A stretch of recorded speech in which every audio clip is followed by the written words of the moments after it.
அனைவருக்கும் வணக்கம். இன்னைக்கு காலையில் எழுந்த உடனே பார்த்தேன், கண்டென்ட் எதுவும் இல்லை அப்படின்ற காரணத்தினால் பலரும் என்ன கமெண்ட் செக்ஷனில் எதுக்கு சவுக்கு சங்கரை பற்றி பேசுகிறீங்க அப்படின்னு சொல்லிட்டு நிறைய பேர் திட்டிகிட்டு இருக்காங்க. சரி, ஓகே, ஏன் இதே ஒரு கண்டென்ட்டாக மாற்றக்கூடாது அப்படின்னு சொல்லிட்டு எனக்குள்ள ஒரு யோசனை ஒன்று தோன்றியது. அதன் காரணமாக இந்த ஒரு வீடியோ பண்ணிடுவோமே அப்படின்னு சொல்லிட்டு, சரி, நான் சவுக்கு சங்கரை எதுக்கு திட்டுறேன் அப்படின்றது ஒரு பக்கம் நான் வைக்கிறேன். இன்னொன்று ஒரு விஷயம், நான் உங்ககிட்ட ஒரு 10 கேள்விகள் லைனாக அடுக்கடுக்காக நான் கேட்குறேன். அந்த கேள்விகளுக்கெல்லாம் உங்ககிட்ட பதில் இருந்தால் தாராளமாக நீங்கள் கமெண்ட்டில் சொல்லுங்கள். சரி, question number 1. Okay, Savukku Shankar அவர்கள் கண்டெம்ட் ஆஃப் கோர்ட் வழக்கில் சரியாக ஒரு 1.5 வருஷத்துக்கு முன்னாடி அவரை அரெஸ்ட் பண்ணாங்க. அரெஸ்ட் பண்ண பிறகு அவரை 6 மாதம் அவருக்கு சிறை தண்டனை கொடுத்தாங்க. அப்போது உள்ளே போகும்போது அவருடைய சொத்து மதிப்பு எவ்வளோ, அவர் வெளியில் வந்த பிறகு அவருடைய சொத்து மதிப்பு எவ்வளோ? இன்னும் எளிதாக சொல்லணும் அப்படின்னா, உள்ளே போகும்போது ஒரு கார் கூட இல்லாமல் உள்ளே போன ஒரு நபர் வெளியில் வந்த உடனே 2 கார்கள் வாங்குறாரு. இதுக்கு யார்கிட்டையாவது பதில் இருக்கா? இதுக்கு பதில் இருக்குது அப்படின்னா கமெண்ட்டில் சொல்லுங்கள். 2வது ஒரு கேள்வி, பொதுவாகவே சவுக்கு சங்கர் அவர்கள் எல்லா விஷயத்தையுமே ஆதாரத்துடன் பேசக்கூடிய ஒரு நபர் அப்படின்றது பலருக்கும் தெரிஞ்சிருக்கும். ஆனால் கண்டெம்ட் ஆஃப் கோர்ட் வழக்கில் அவர் சொன்ன ஒரு முக்கியமான பாயிண்ட் என்ன அப்படின்னா, நீதிபதிகள் தங்கள் பாலியல் இச்சைக்கு அவங்க கிட்ட இருக்கக்கூடிய பெண் ஓயக்களை மிக தவறாக பயன்படுத்துகிறார்கள் அப்படின்ற ஒரு ஸ்டேட்மெண்ட் சவுக்கு சங்கர் சொன்னது.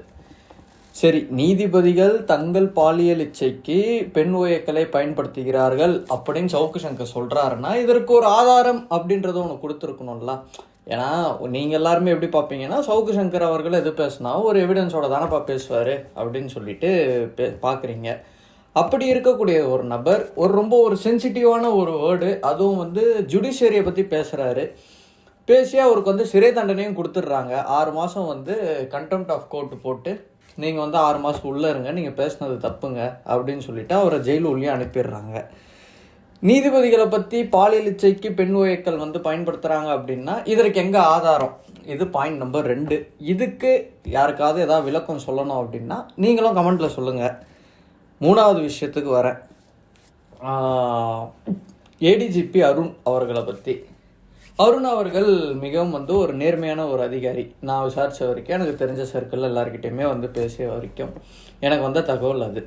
ஆனால் இந்த ஒரு ஏடிஜிபி அருண் அவர்களை பற்றி சவுக்கு சங்கர் அவர்கள் மிக கொச்சையாக எந்த அளவுக்கு இறங்கி போய் எவ்வளவு கீழ்த்தரமாக போய் விமர்சனம் பண்ண முடியுமோ அவ்வளோ கீழ்த்தரமாக விமர்சனம் பண்ணார். ஒருவர் மீது விமர்சனம் வைக்கலாம், அது தவறே கிடையாது. ஆனால் துறை ரீதியாகவோ அவர் பண்ணுறது அவருடைய எல்என்டு அவர் ஹேண்டில் பண்ணுறது சரியில்லை. அவர் பதவிக்கு வந்த பிறகு தினமும் ஒரு கொலை நடக்குது, கஞ்சா அதிகமாக விற்க ஆரம்பிச்சிட்டாங்க அப்படின்னு சொல்கிறீங்கன்னா அது வேற.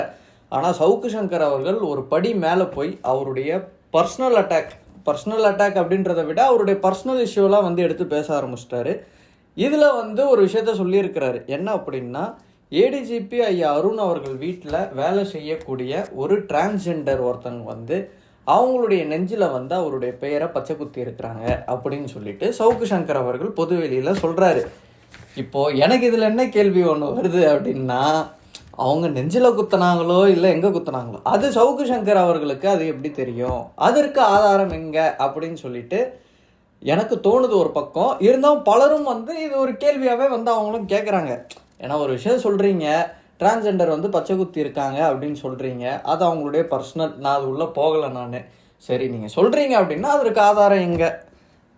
அப்போது ஒன்று அந்த டிரான்ஸ்ஜெண்டர் உங்ககிட்ட சொல்லியிருக்கணும், அப்படி இல்லைன்னா உங்களுக்கு வாய்க்கு வந்தபடி நீங்கள் அடிச்சு விட்டுருக்கணும். இதுக்கு யாருக்காவது பதில் தெரிஞ்சால் இதுக்கு ஒன்று நீங்கள் சொல்லுங்கள். அடுத்த ஒரு கேள்வி, இது மிக முக்கிய ஒரு கேள்வி. பொதுவாகவே அவங்கவுங்க அவர்களுடைய நண்பர்களுக்கு, இப்போ வீடியோ பார்க்கக்கூடிய நீங்கள் உங்கள் நண்பர்களுக்கு ஒரு பெண்ணு வாங்கி கொடுத்துருக்கலாம், அல்லது ஒரு வாட்ச் வாங்கி கொடுத்துருக்கலாம், அல்லது இன்னும் அதிகபட்சம் மேலே போனால் அவங்க கல்யாணத்துக்கு ஏதாவது ஒரு ஜுவல்லோ கோல்டோ ரிங்கோ ஏதோ ஒன்று வாங்கி கொடுத்துருக்கலாம். ஆனால் சவுக்கு சங்கர் அவருடைய ஒரு பெண் நண்பருக்கு டி நகர் பகுதியில், சென்னையுடைய மிக முக்கியமான இடம் டி நகர், அது போன்ற ஒரு பிரைம் ஏரியாவில் ஏதோ அவருடைய நண்பருக்கு ஜஸ்ட் ஒரு 4.5 crores, ஒரு 4.5 கோடியில் ஒரு வீடு ஒன்று வாங்கி கொடுத்துருக்கிறாரு. இந்த மாதிரி நண்பர்கள் எனக்கு யாரும் கிடையாது. உங்களுக்கு யாராவது தெரிஞ்சால் நீங்கள் கமெண்ட்டில் சொல்லுங்கள். உங்களுக்கு அந்த மாதிரி நண்பர் இருக்கிறாங்க, உங்களுக்கு இந்த மாதிரிலாம் வீடு வாங்கி கொடுத்துருக்குறாங்கன்னா நீங்கள் சொல்லுங்கள்.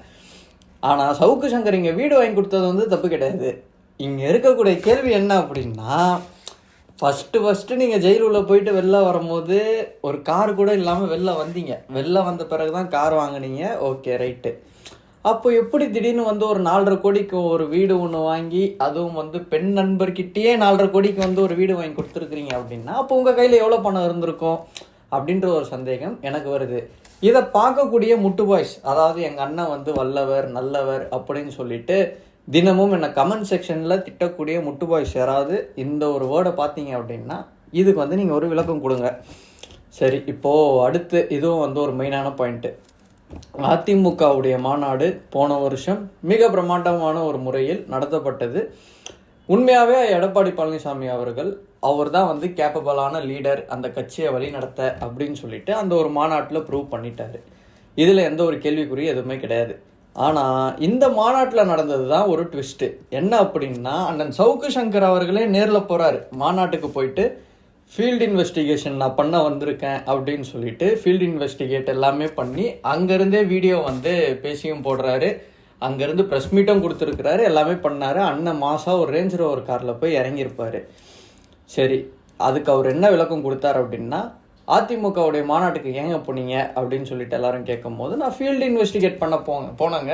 ஏங்க, நான் சவுக்கு மீடியான்னு ஒரு நிறுவனம் வச்சுருக்கேன், அந்த நிறுவனத்துக்கு நான் ஷூட் எடுக்க போனேன் அப்படின்றாரு.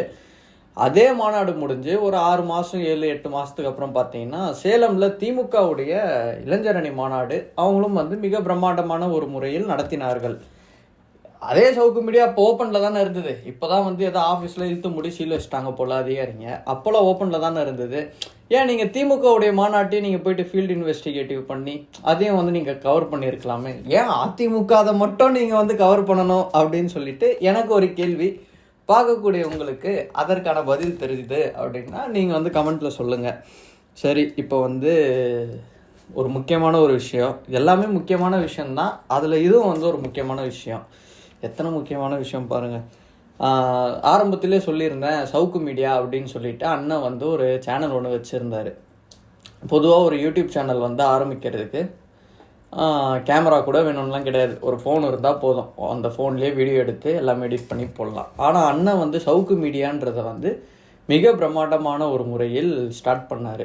சென்னையில் ஒரு நல்ல ஒரு ஆடிட்டோரியமில் சீஃப் கெஸ்ட்டு அண்ணன் வெற்றிமாறன், அப்புறம் டைரக்டர்ஸு எல்லாருமே கூப்பிட்டு நல்ல ஒரு பிரம்மாண்டமான ஒரு முறையில் ஸ்டார்ட் பண்ணார். ஆஃபீஸுக்கு ஒரு 20 பேரை வேலைக்கு போட்டார். டி நகர் பிரைம் ஏரியாவில் ஆஃபீஸ் வாடகை.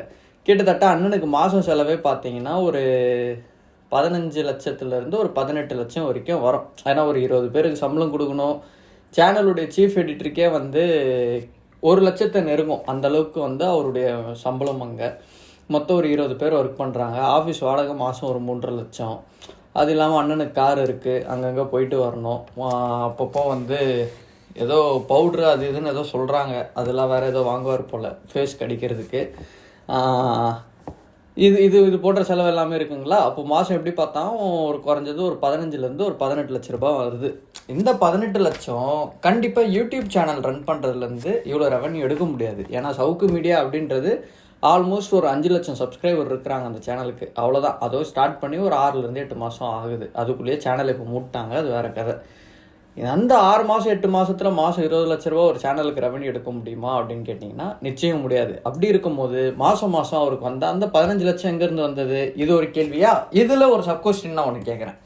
அது என்ன அப்படின்னா, பொதுவாக ஒரு சேனல் ஆரம்பிக்கிறதுக்கு நான் ஆரம்பத்திலே சொல்லியிருந்தேன், ஒரு ஃபோன் இருந்தால் போதும் அப்படின்னு சொல்லிட்டு. ஆனால் சவுக்கு சங்கர் ஸ்டார்ட் பண்ணது நல்ல பிரம்மாண்டமான முறையில் நல்லா சூப்பராக ஸ்டார்ட் பண்ணார். அதற்கு அவர் வாங்கிய எக்யூப்மெண்ட்ஸ் என்னென்ன அப்படின்னா, 3 கேமரா வாங்கியிருக்கிறாரு,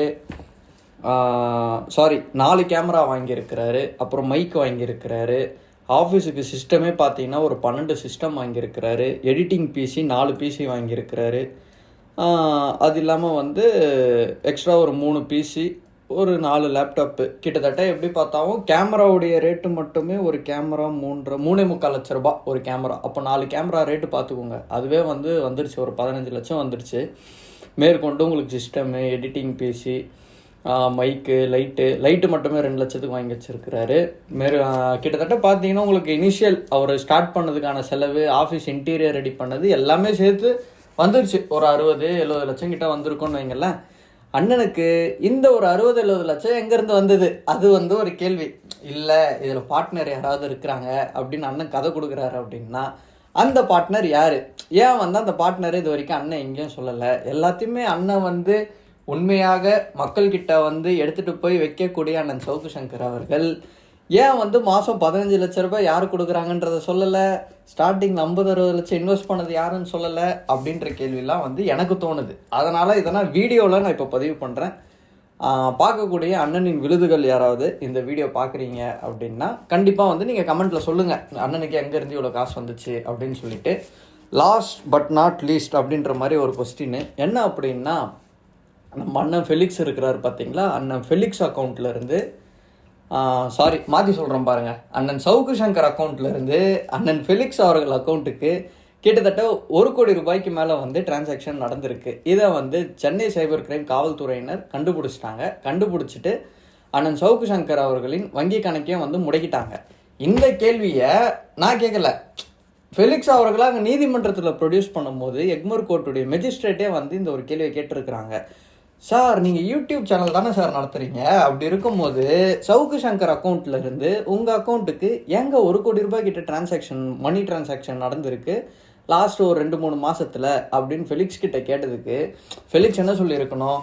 ஆமாம் சார், நான் வாங்கினேன் சார், இந்த மாதிரி நான் கடனாக வாங்கினேன், இல்லைனா நாங்கள் எலெக்ஷனுக்கு வேலை பார்த்தோம், அதுக்கு எங்களுக்கு கமிஷன் கொடுத்தாங்க, அதுக்கு நான் வாங்கினேன் அப்படின்னு சொல்லிட்டு ஏதோ சொல்லியிருக்கணும்ல. ஆனால் ஃபெலிக்ஸ் அவர்கள் என்ன பண்ணார்னா எதுவுமே பேசாமல் அமைதியாக நின்னது தான் இன்னும் கேள்விக்குறி எழுப்புது. இப்போது ஃபெலிக்ஸ் அவர்கள் இதுலேருந்து போயிட்டார். இப்போது அவர் காசு வாங்கினார், சாப்பிட்டாரு, கொண்டாரு, எல்லாம் போயிட்டார், முடிஞ்சிச்சு ஃபெலிக்ஸ் சாப்டர். இப்போ அப்படியே அண்ணன் சவுக்கு பக்கம் திரும்பவுமே. இப்போ பாருங்கள், அந்த மனுஷன் இந்த 1 கோடி ஃபெலிக்ஸுக்கு அனுப்புனது எங்கேருந்து இந்த 1 கோடி வந்தது? அண்ணனுக்கு இந்த பணம் யார் அனுப்பி அண்ணன் இந்த ஃபெலிக்ஸுக்கு பங்கு கொடுத்துருக்கிறாரு அப்படின்ற ஒரு கேள்வி எனக்கு இருக்குது. திரும்பவும் சொல்கிறேன், பார்க்கக்கூடிய முட்டு பாய்ஸ் யாராவது இதற்கு அட்லீஸ்ட் பதில் தெரிஞ்சாவது கமெண்ட்டில் சொல்லுங்கள். நன்றி, வணக்கம்.